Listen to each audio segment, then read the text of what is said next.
Jake Morrison sat in his favorite chair, watching the news on his old television. The coffee in his cup had gone cold an hour ago, but he did not notice.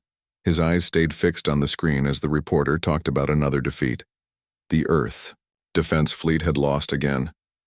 This time, 3 whole ships were destroyed near Jupiter. The old man was 82 years old. His hair was white and thin. His hands shook a little when he reached for things. But his mind was still sharp. Very sharp, and right now that sharp mind was angry. "Idiots," he said to the empty room. "They are fighting like robots."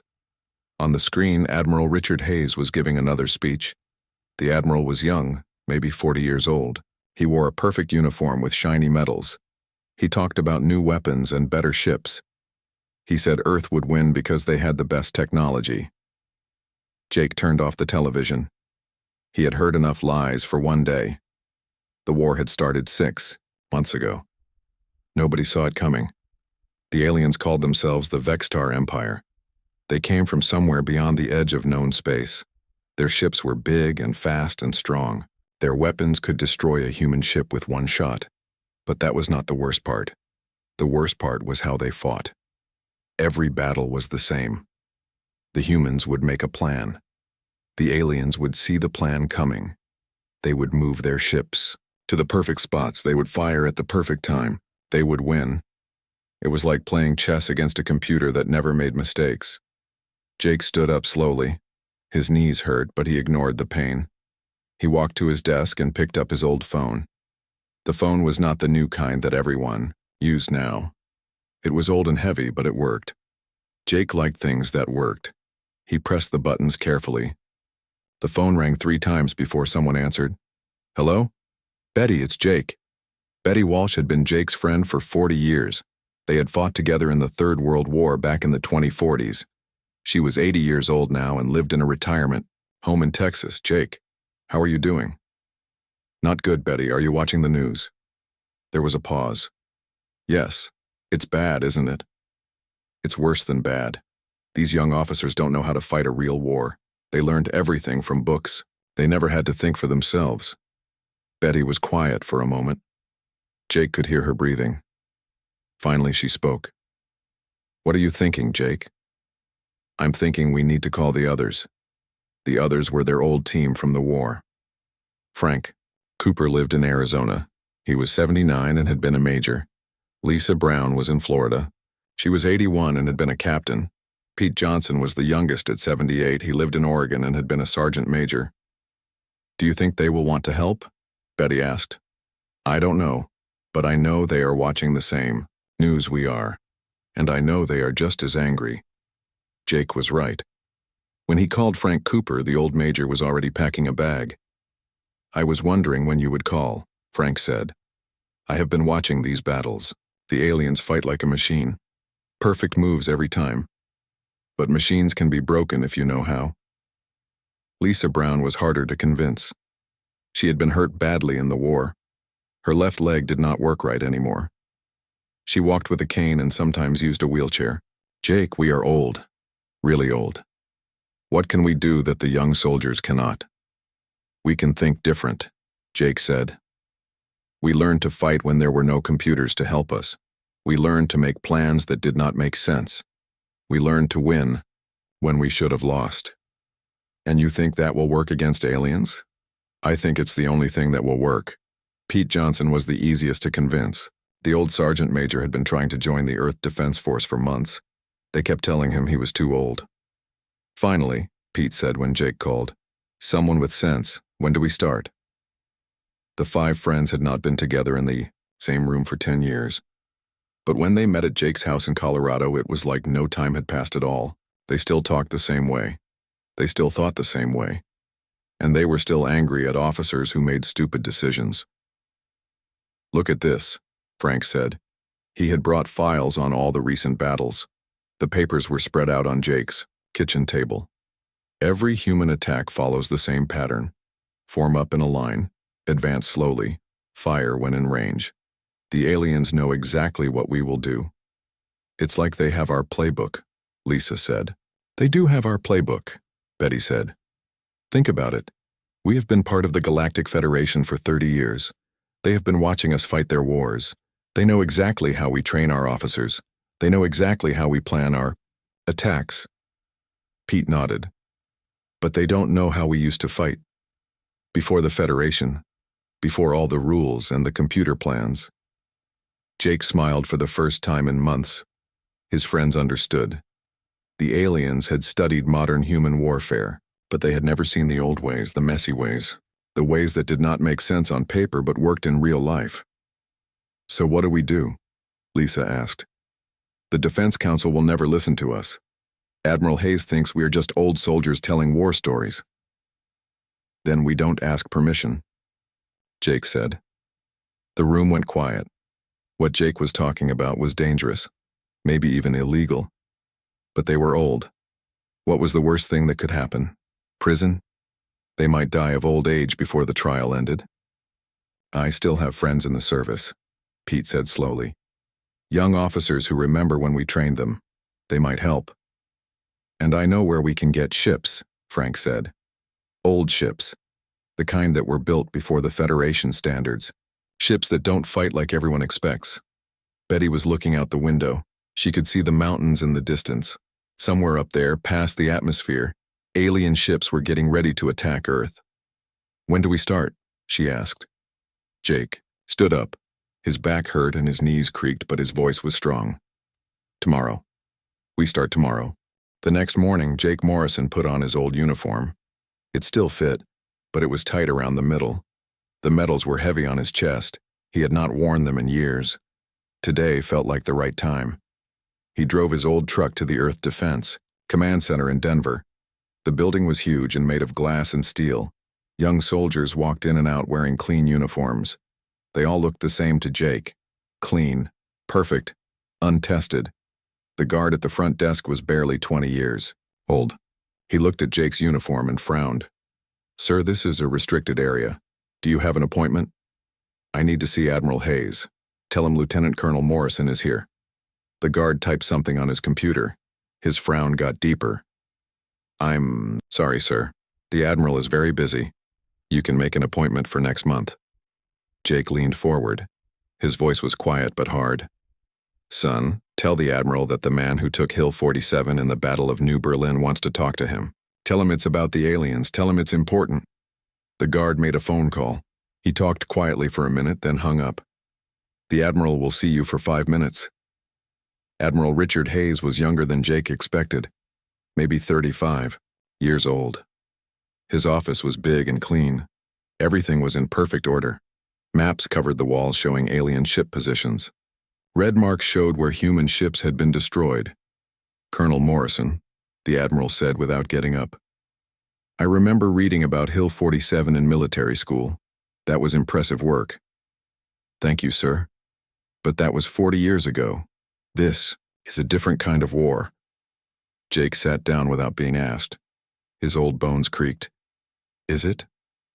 Because from where I sit, you are losing the same way we would have lost back then if we had been stupid. The Admiral's face got red. Excuse me? You fight like a computer. Every attack is the same. Form up, advance, fire. The aliens know exactly what you will do because you do exactly what the book says. Our tactics are based on proven military science. We use the best strategies developed by the Federation. And how is that working out for you? Admiral Hayes stood up. He was angry now. Colonel, I respect your service, but modern warfare is not like your old battles. We have computers that can calculate the best moves. We have ships that can hit targets from millions of miles away. We don't need to rely on luck and guesswork. Jake smiled. It was not a nice smile. Luck? Is that what you think we used? Let me tell you something about luck, Admiral. Luck is what happens when the enemy thinks they know what you will do, and you do something else. I don't have time for this. The alien fleet will reach Earth in 2 weeks. I have real work to do. Jake stood up slowly. His 5 minutes were almost up. When you lose, and you will lose if you keep fighting like this, remember what I told you. Sometimes the best plan is to throw away the plan. Jake left the building angry but not surprised. The Admiral was like all the young officers. They believed in their computers more than their own minds. That afternoon, Jake met with his friends at Betty's motel room. She had driven up from Texas. Frank had flown in from Arizona. Lisa came from Florida, and Pete drove down from Oregon. They all looked old and tired, but their eyes were sharp. "How did it go?" Betty asked. "About like we expected. Hayes thinks we are crazy old fools." "Maybe we are," Lisa said. She was sitting in the room's only chair, her cane leaning against the wall. "Maybe," Jake said. "But we are crazy old fools who know how to win impossible fights." Frank spread papers on the small table. They were pictures of alien ships and battle reports. "I spent all night reading these. The aliens are smart, but they think like machines. Every move is perfect. Every response is exactly what a computer would choose." "That's their weakness," Betty said. "They can't understand why someone would make a bad choice on purpose." Pete was looking at a map of the solar system. Red dots showed where alien ships had been spotted. "I called Captain Danny Miller yesterday. He's an old student of mine from the training academy. He's frustrated too. Says his commanders won't let him try anything new." "What about ships?" Jake asked. "Can we get ships?" Frank smiled. "I have been thinking about that. Remember the old Earth ships? The ones from before we joined the Federation? They are still in storage at the Luna shipyards. Most people think they are junk now." "Are they junk?" Lisa asked. "Compared to the new ships?" "Yes, but they don't fight like the new ships. They don't have the same computer systems. They don't follow Federation tactical rules." Jake was getting excited. "The aliens have never fought ships like that." "Exactly, and I think I can get us access. My nephew works at the shipyards. He owes me a favor." Betty was quiet. She was thinking about something. Finally, she spoke. "There's something else. I have been studying the alien communications. They don't talk like us. Everything is numbers and logic. They don't understand emotions." "What do you mean?" Pete asked. "I mean they have never fought an enemy that makes decisions based on feelings, on anger or fear or hope. They calculate the logical response to every situation. But what if the situation is not logical?" Jake was starting to understand. "You mean we fight crazy? Do things that don't make sense? Not crazy, human. We fight like humans, not like computers." The room was quiet for a moment. They were all thinking about what Betty had said. "It could work," Frank said slowly. "If we can get the ships, if we can get crews, if we can get close enough to try." "That's a lot of ifs," Lisa said. "Better than sitting here watching them destroy Earth," Pete replied. Jake looked at his four friends. They were old, their bodies were weak, but their minds were still the minds of soldiers, and soldiers did not give up. "So we do it. We get the ships. We get the crews. We fight our way." "What about Admiral Hayes?" Betty asked. "He will try to stop us." "Let him try. We are not asking for permission anymore." Frank was already making phone calls. Pete was writing down names of young officers who might help them. Lisa was studying the alien ship patterns, looking for weaknesses. Betty walked to the window. She could see the sky getting dark. Somewhere up there, alien ships were coming to destroy everything they had ever loved. "Jake," she said without turning around. "What if we are wrong? What if our old ways don't work anymore?" Jake thought about that for a long time before answering. "Then we will die trying, but at least we will die fighting, not hiding behind computers and hoping for a miracle." Betty nodded. She understood. They all understood. Tomorrow they would start gathering the tools they needed. Ships, crews, weapons. But most important, they would gather the one thing the aliens could never understand: the willingness to fight without hope of winning. 3 days later, Jake Morrison stood on the bridge of an old Earth warship. The ship was called the Denver. It was 40 years old and looked it. The paint was scratched. The computers were slow. The weapons were simple compared to modern ships, but it was theirs. Frank Cooper had worked magic to get them 5 old ships from the Luna storage yards. His nephew had asked no questions when Frank signed the papers. Sometimes it was better not to know what family was doing. The other ships were spread out behind them. The Austin, with Betty Walsh in command. The Phoenix, where Lisa Brown sat in her captain's chair with her cane beside her. The Portland, under Pete Johnson's control. And the smallest ship, the Ranger, commanded by Captain Danny Miller.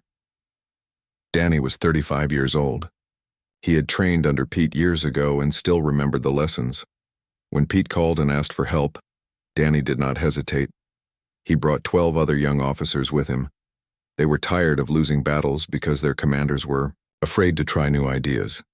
"Jake," Frank said from his position at the navigation station, "the alien fleet is 2 hours away from Earth's outer defense ring." Jake nodded.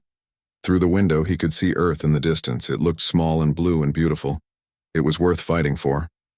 "Any word from Admiral Hayes?" "He sent a message an hour ago. He ordered us to return to Luna immediately or face court-martial." Jake laughed.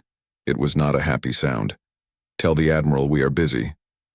Betty's voice came over the radio from the Austin. "Jake, I'm picking up alien communications. They are organizing for their final attack on Earth." "Same pattern as always. Perfect formation, perfect timing.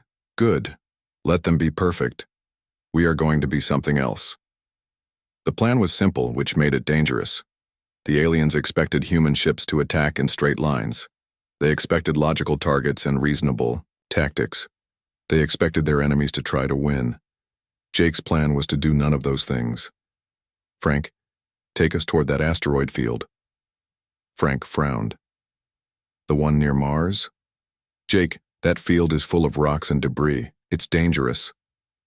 "Exactly." The 5 old ships moved toward the asteroid field. They did not fly in formation. They did not follow any pattern the aliens had seen before. Lisa's ship went high. Pete's ship went low. Betty curved around to the left while Danny came in from the right. Jake went straight through the middle. It looked like chaos. It was chaos. But it was human chaos, and that made all the difference. The alien ships detected them quickly.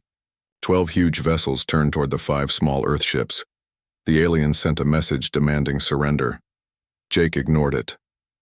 "All ships," he said over the radio. "Remember what we talked about. Fight like humans, not like computers. Make decisions that don't make sense. Do things that feel right, not things that look right." The first alien ship fired its main weapon at Jake's ship. The beam missed by a few hundred yards. The aliens had calculated where a logical captain would fly. But Jake was not flying logically. He was flying like he was drunk, weaving between asteroids for no reason except that it felt right. Pete's ship suddenly stopped moving and started spinning. It looked like his engines had failed. 2 alien ships moved to attack him. At the last second, Pete's ship stopped spinning and fired all its weapons at once. The surprised aliens barely had time to raise their shields. "Nice move, Pete," Jake said. "Learned it from you at New Berlin. Pretend to be broken, then hit them when they get close." Lisa was doing something even stranger. She was flying her ship backward, using the rear engines to move forward while her main guns pointed behind her. It was completely against all space combat rules. It was also working. The aliens could not figure out which way she was going to go. "Lisa, what are you doing?" Frank asked. "Urban warfare in space," Lisa replied. "In the city fights, we always moved backward when the enemy expected us to move forward. Same idea here." Betty was fighting her own battle near a large asteroid, but she was not shooting at the alien ships. She was shooting at the rocks. Each shot sent chunks of stone flying in all directions. The aliens had to dodge the debris, breaking their perfect formation. "Betty, are you trying to hit them with rocks?" Danny asked over the radio. "Sometimes the best weapon is the one your enemy does not expect. They have shields for energy weapons. They do not have shields for flying mountains." Jake smiled. His friends remembered how to think like soldiers instead of computers, but the aliens were learning too. After the first few minutes of confusion, they started to adapt. Their ships spread out more. They stopped making assumptions about human behavior. "They are getting smarter," Frank warned. "Good," Jake said. "Time for Phase 2. Jake turned his ship toward the largest alien vessel. It was 3 times bigger than his ship and had weapons that could destroy him with one shot. Flying straight at it was suicide, so that was exactly what Jake did. "Jake, what are you doing?" Betty's voice was worried. Something stupid. The alien ship fired everything it had at Jake's ship. But Jake was not trying to avoid the shots. He was flying through them, using the explosions to hide his real plan. At the last second, he turned his ship sideways and launched every escape pod he had. The pods scattered in all directions. Some had people in them. Some had bombs. The aliens could not tell which was which. Jake's ship hit the alien vessel's side and exploded. But just before impact, Jake and Frank had jumped into the last escape pod. They watched from a safe distance as their ship's reactor overloaded and tore a hole in the alien hull. "That was crazy," Frank said, breathing hard. "That was human," Jake replied. The aliens were completely confused now. Nothing the humans did made sense. Pete was ramming his damaged ship into asteroid debris to create more chaos. Lisa was flying, in circles for no apparent reason. Betty was broadcasting human music over the alien communication channels. The music was the worst part for the aliens. They were used to clean, logical signals. Human music was full of emotion and noise and things that could not be calculated. Their communication computers started making errors trying to process it. "All ships," Jake said from his escape pod. "Keep them confused. Do things that feel right, not things that are right." Danny Miller understood. His ship suddenly started, flying in a figure-8 pattern while shooting at empty space. It looked completely insane. But it forced the aliens to spread their formation even more, trying to figure out what he was aiming at. The battle lasted 2 hours. When it was over, 3 alien ships were destroyed and 4 others were damaged. The humans had lost 2 ships, but most of the crews had escaped. More importantly, they had proven something. The aliens could be beaten. Their perfect logic was also their weakness. When faced with truly unpredictable behavior, they made mistakes. Jake's escape pod was picked up by Pete's ship. As they flew back toward Earth, Jake looked at the stars and smiled. "Think they learned anything?" Frank asked. "I hope so," Jake said, "because we are just getting started." Behind them, the surviving alien ships were sending confused reports back to their commanders. For the first time in their military history, the Vextar Empire had encountered an enemy that did not fight logically. They did not know how to process this information. They did not know that this was exactly what the humans wanted. Admiral Richard Hayes stared at the reports on his desk. He could not believe what he was reading. The old veterans had actually won a battle against the aliens. 3 enemy ships destroyed, 4 damaged. It should have been impossible. His door opened without a knock. General Patricia Stone walked in. She was the head of Earth Defense and Hayes's boss. Her face was angry.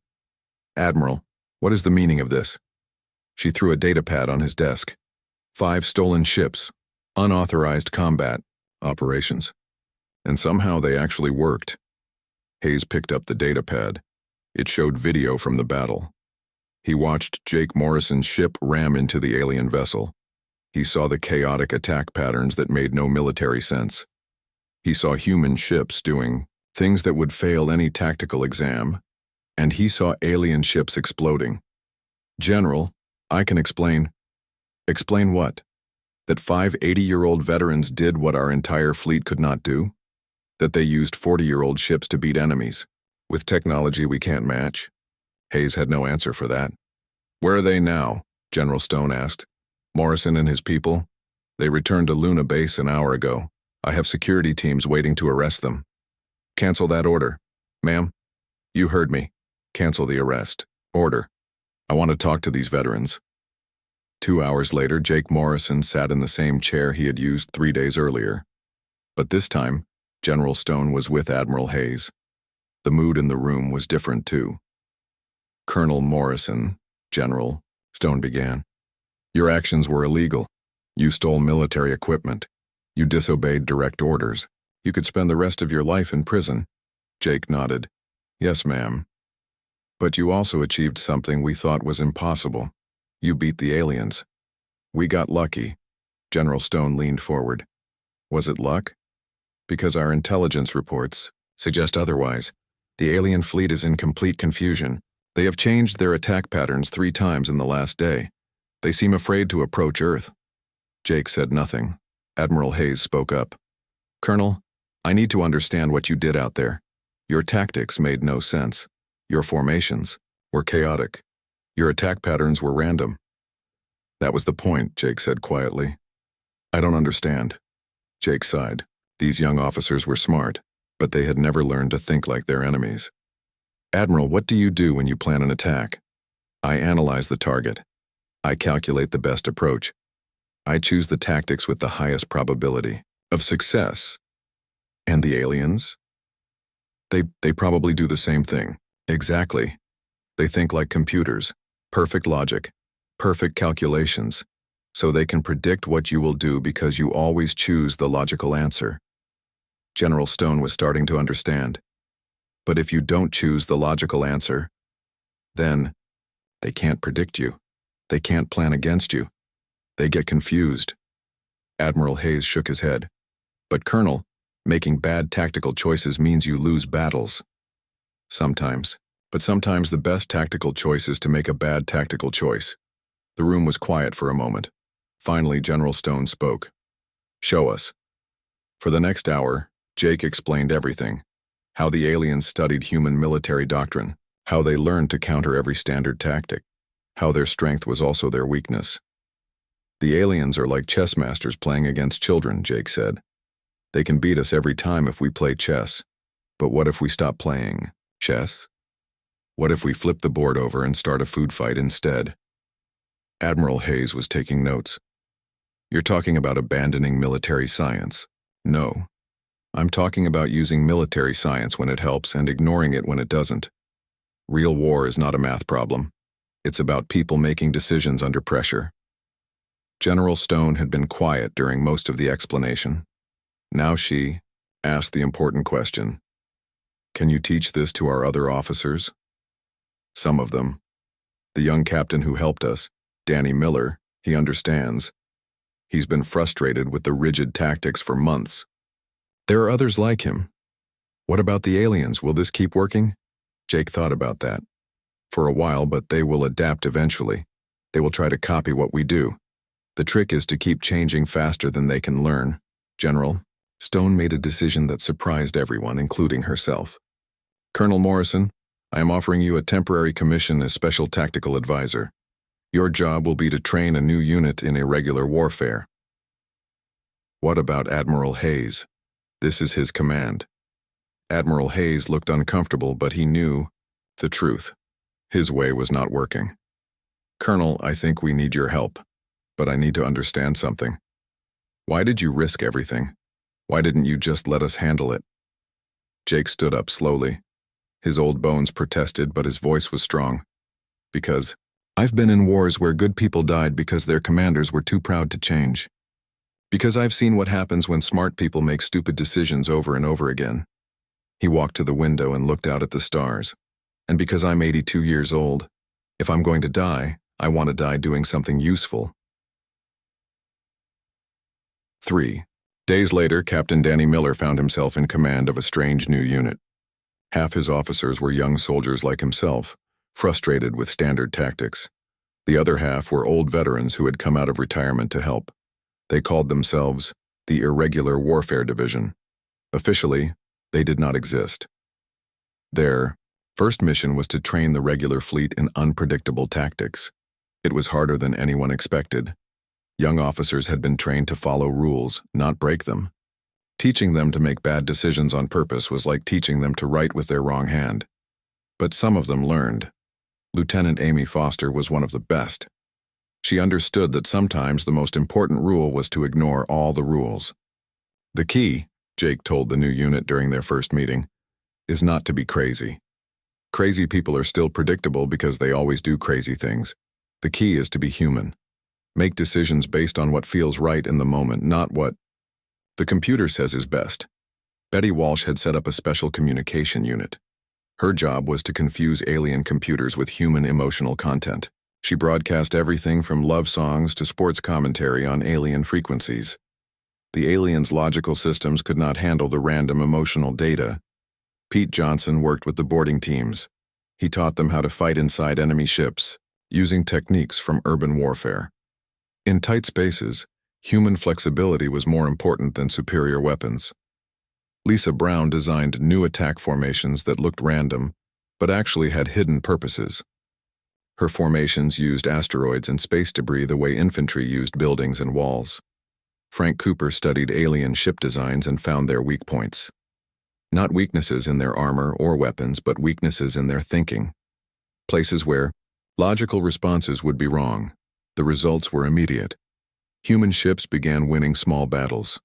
Nothing as dramatic as the veterans' first victory, but steady progress. The aliens were having trouble adapting to an enemy that kept changing its behavior, but Jake knew it would not last forever. The aliens were smart. Eventually, they would find a counter to human unpredictability. The real test was coming soon. Intelligence reports showed the main alien fleet was approaching Earth. This would not be a small battle between a few ships. This would be the final battle for humanity's survival.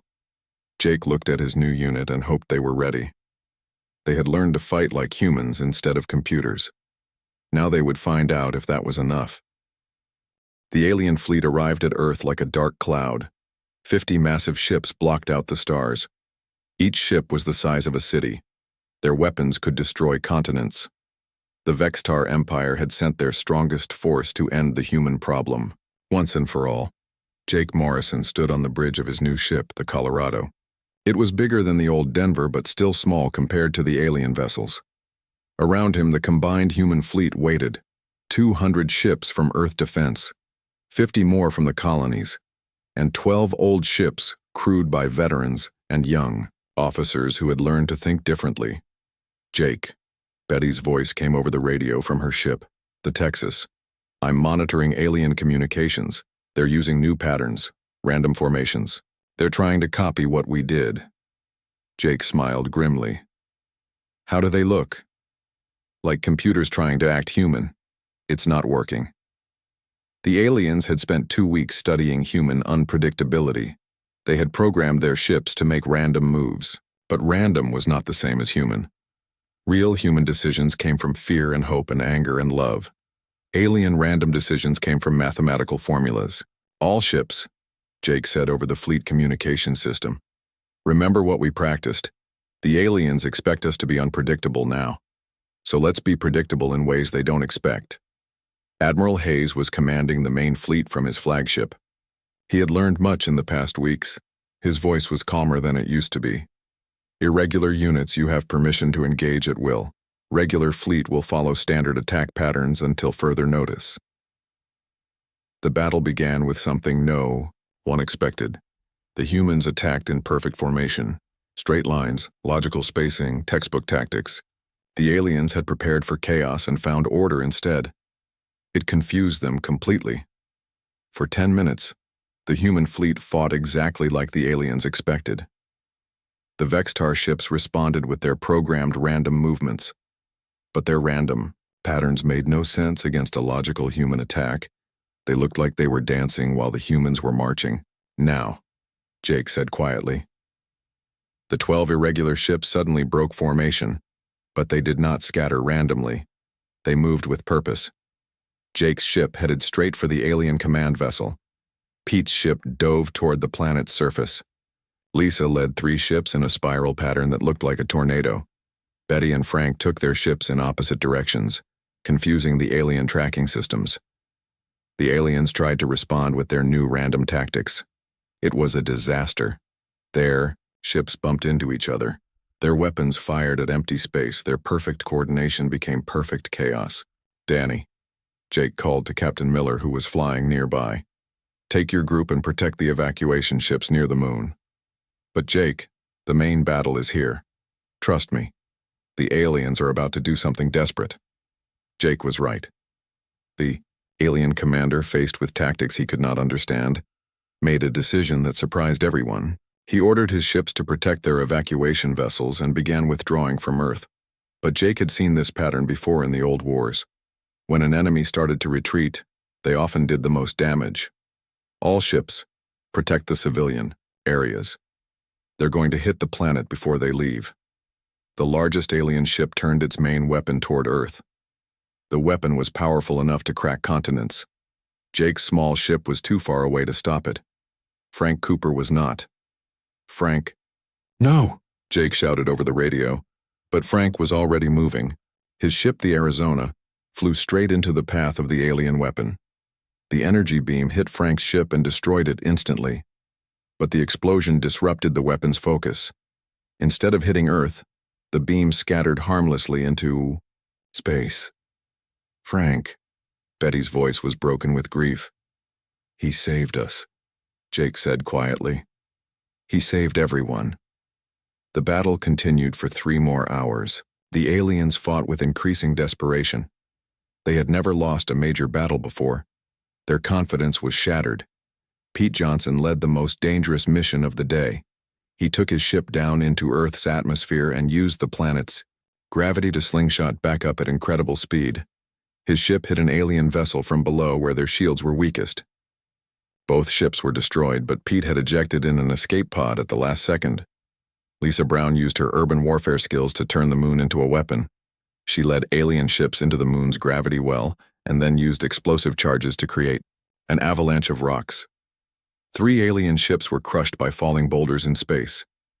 Betty Walsh's psychological warfare reached its peak when she began broadcasting human children singing lullabies over the alien communication system. The innocent voices confused the alien computer so badly that 2 ships crashed into each other, trying to process the emotional data. But the real turning point came when Jake Morrison made the hardest decision of his life. The alien command ship was damaged but still dangerous. Its captain was calling for surrender negotiations. Under normal military law, Jake should have accepted. But Jake knew this was a trick. The aliens were buying time to repair their weapons. All ships, Jake said over the radio. I'm going to ram the command ship. Do not follow me. That's an order. Jake, wait. Admiral Hayes called from his ship. They're trying to surrender. No, they're not. They're lying. And I'm too old to care about the rules anymore. Jake turned his ship toward the alien command vessel. But as he approached, something unexpected happened. The alien captain sent a message. Not a surrender. Not a threat. A question. Human Morrison, why do you show kindness to our evacuation ships? Why do you protect our wounded? This makes no logical sense. Jake thought about his answer for a long moment. Because we're human. We don't always do what makes sense. Sometimes we do what's right instead. The alien captain was quiet for almost a minute. When he finally responded, his voice was different, confused, maybe even scared. We do not understand this concept. We will withdraw from your space. We will not return. Why? Jake asked. Because we cannot defeat an enemy we cannot understand. You fight with your hearts, not your minds. We have no defense against this. The alien fleet began to retreat. They moved slowly, carefully, like they were afraid the humans might attack them anyway. But Jake's fleet did not pursue. They watched as the Vextar Empire left human space forever. That night, Jake Morrison sat in his quarters and wrote a letter. It was addressed to all the young officers in the fleet. War is not about having the best weapons or the smartest computers, he wrote. War is about people making impossible choices under terrible pressure. Sometimes the most important thing you can do is throw away the rulebook and trust your heart. Sometimes the most logical thing to do is to be completely illogical. He signed the letter and sent it to Admiral Hayes. The next morning, Jake woke up in a medical bay. The stress of the battle had been too much for his old heart. The doctors said he might not have long to live. But he was smiling. Betty, Lisa, and Pete came to visit him. They were all alive. Earth was safe. The aliens were gone. We did it, Betty said. Yes, Jake replied. We remembered how to be human. 6 months later, the Morrison Institute for Irregular Warfare was built near the old veterans' retirement home in Colorado. Young officers came from all over Earth to learn how to fight with their hearts as well as their minds. Captain Danny Miller was the first director. He kept Jake's letter on his desk and read it to every new class. And sometimes, late at night, the old veterans would gather and tell stories about the day they saved the world by refusing to act their age.